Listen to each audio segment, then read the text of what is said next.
Shalom, selamat pagi Bapak Ibu, saudara-saudari. Semoga kita semua tetap sehat di hari yang baru Tuhan berikan. Hari ini Jumat tanggal 21 April 2023. Seperti biasanya dari Bukit Sion Makale, kami akan menyampaikan firman Tuhan yang terdapat dalam pertama Korintus pasal 15 ayat 20 sampai 26 sesuai bacaan gereja atau raja. Namun sebelum membacanya, mari kita berdoa. Ya Allah, ya Tuhan Bapa kami di dalam Yesus Kristus, terima kasih atas penyertaan-Mu, sehingga kami boleh dibangunkan dengan tubuh yang kuat dan segar pagi ini.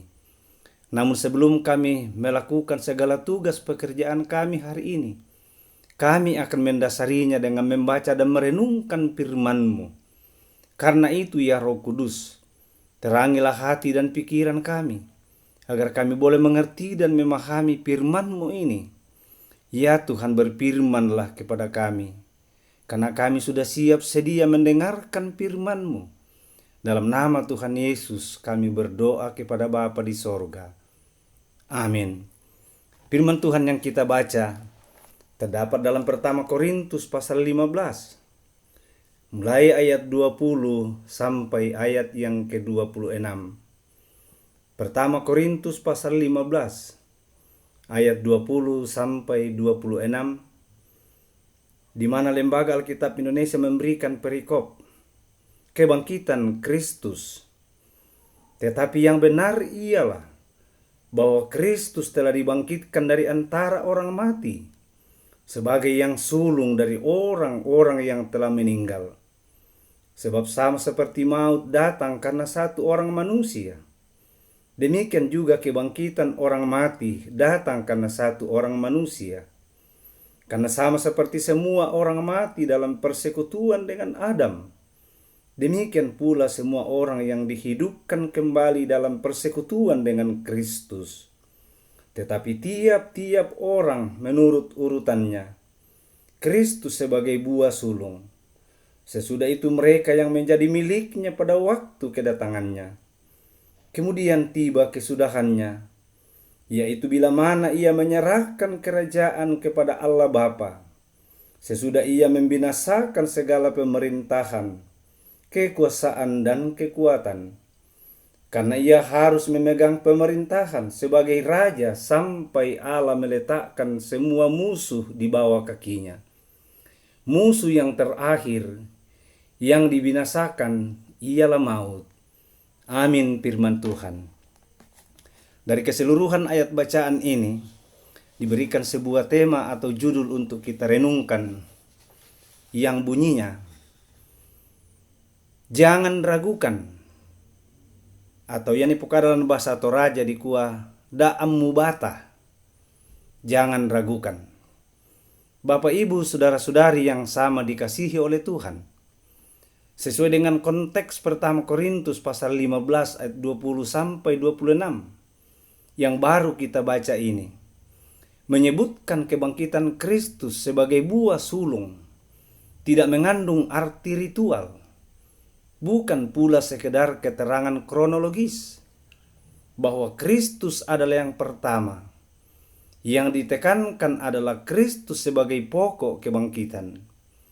Kebangkitannya menjadi jaminan bagi kebangkitan-kebangkitan yang lain. Kebangkitan Kristus adalah inti dari ajaran Kristen.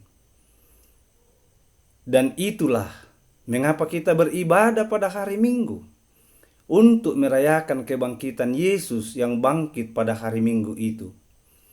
Ada beberapa petunjuk yang mengarahkan pada kesimpulan di atas. Paulus tidak mengatakan bahwa Kristus adalah sulung dari orang-orang yang dibangkitkan, melainkan dari orang-orang yang telah meninggal.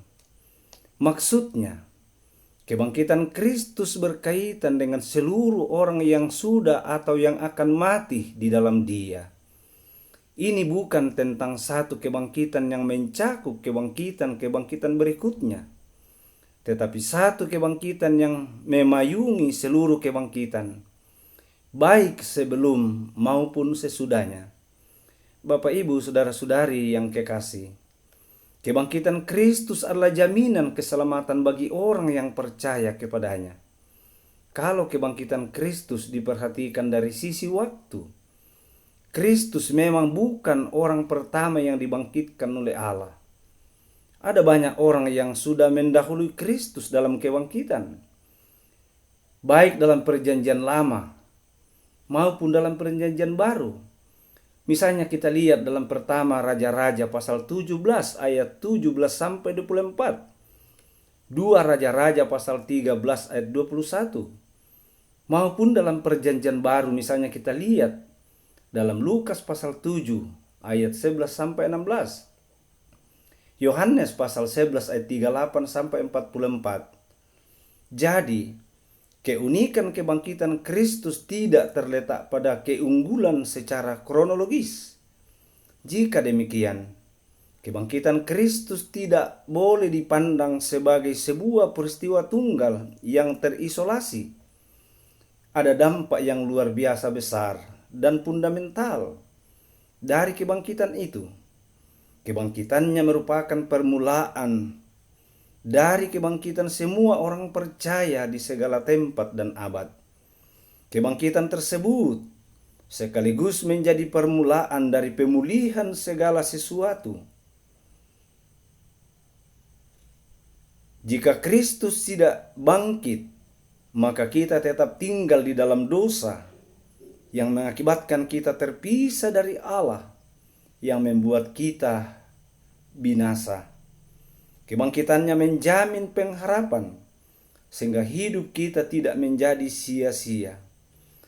Dengan kebangkitannya, kita yang percaya menjadi orang-orang yang berkemenangan di dalam Dia. Semoga Roh Kudus tetap menuntun dan memberkati kita semua untuk selalu mempercayakan hidup kita hanya kepada kehendak Tuhan, mulai sekarang ini sampai selama-lamanya. Terpujilah Kristus. Amin. Mari kita satu dalam doa syukur. Ya Tuhan, Tuhan kami bersyukur kepadamu pada saat ini atas selawatan firman-Mu kepada kami saat ini. Semoga kami tetap mengakui bahwa kebangkitan Kristus sebagai jaminan keselamatan bagi yang percaya kepadanya. Tuhan, saat ini kami mau berdoa untuk kami sebagai anggota Jemaat Sion dan sesama kami yang sedang sakit, baik di rumah mereka maupun di rumah-rumah sakit. Tuhan, tidiklah mereka satu persatu, sembuhkanlah mereka dari penyakitnya. Berkatilah tangan para medis dan dokter, berkatilah obat dan makanan yang dikonsumsi. Semoga menjadi kekuatan dan kesembuhan bagi mereka. Kami juga berdoa bagi mereka yang berduka cita. Hiburkanlah mereka, sehingga mereka tidak larut dalam duka cita. Tuhan, kami berdoa untuk tugas dan pekerjaan kami masing-masing. Tuhan memampukan, Tuhan memberkati, sehingga apa yang Tuhan embankan kepada kami masing-masing, kami boleh lakukan sesuai dengan kehendak-Mu. Demikian juga anak cucu kami yang sementara menuntut ilmu pendidikan, mulai dari taman kanak-kanak hingga perguruan tinggi. Tuhan memberkati mereka dalam pendidikannya masing-masing.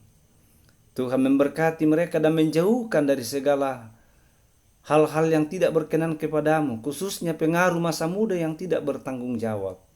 Sehingga suatu kali kelak anak-anak kami boleh selesai di bidang pendidikan masing-masing. Begitu juga bagi anak-anak kami yang sementara mencari pekerjaan. Tuhan, karuniakanlah pekerjaan bagi anak-anak kami sesuai dengan ilmu yang mereka sudah raih. Sehingga suatu kali kelak mereka boleh mengakui bahwa Tuhanlah yang mengaruniakan pekerjaan kepadanya dan mereka kembali bersyukur. Tuhan, kami mau berdoa buat pemerintah kami, mulai dari pusat hingga ke pelosok daerah, khususnya pemerintah kami di Kabupaten Tanah Toraja. Berkati bupati dan wakil bupati dalam menjalankan roda pemerintahan. Kami berdoa buat para hamba-hamba Tuhan sebagai pembawa berita sukacita di tengah-tengah dunia ini. beri kekuatan dan kesehatan. Ya Allah ya Tuhan, kami berdoa buat kami sebagai partner kerja Allah di tengah-tengah jemaat Sion, sebagai majelis gereja, baik sebagai pendeta, penatua dan diaken. Tuhan memampukan kami semua, sehingga lewat kehidupan kami nama-Mu kami muliakan. Secara khusus kami berdoa untuk kedua hamba-Mu, Bapak Pendeta Oktopianus dan Ibu Pendeta Yusniati. Tuhan memberi kuat sehat, sehingga kedua hamba-Mu di tengah-tengah jemaat ini, iman anggota jemaat Sion semakin mengarah kepada kedewasaan. Tuhan Bapa di sorga, biarlah kiranya lewat tugas pekerjaan kami, nama Tuhan dimuliakan. Inilah kiranya menjadi seruan dan doa kami. Dengarkan dan sempurnakan, karena semua ini kami bawa di dalam dan melalui anak-Mu Yesus Kristus. Itulah Tuhan dan Juru Selamat kami berdoa. Amin. Demikianlah seluruh rangkaian ibadah singkat dari Bukit Sion. Atas perhatian Bapak Ibu kami ucapkan terima kasih. Tuhan memberkati kita semua. Selamat beraktivitas.